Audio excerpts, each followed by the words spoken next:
ఉగాది అంటే తెలుగువారి కొత్త సంవత్సరం. ఈ కొత్త సంవత్సరంలో మనకి ఎదురయ్యే 6 రకాల భావాలకి ప్రతీకగా 6 రుచులను కలిగిన ఉగాది పచ్చడిని ప్రతి ఒక్కరూ తయారు చేస్తారు. అలాంటి ఉగాది పచ్చడిని సాంప్రదాయంగా మా అమ్మమ్మ చేసిన విధంగా ఇప్పుడు నేను మీకు తయారు చేసి చూపించబోతున్నాను. మరింకెందుకు ఆలస్యం, వీడియోలోకి వెళ్ళిపోదాం.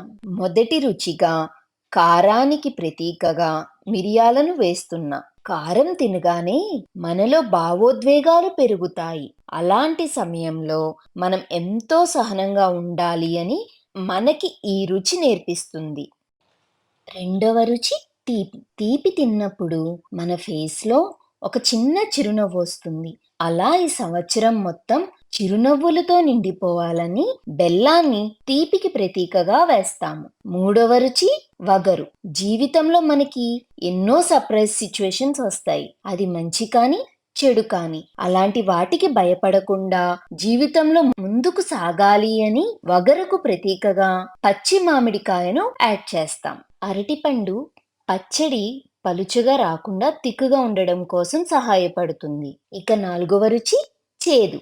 జీవితంలో బాధలు తప్పవు, అలాని ఏ బాధ శాశ్వతం కాదు.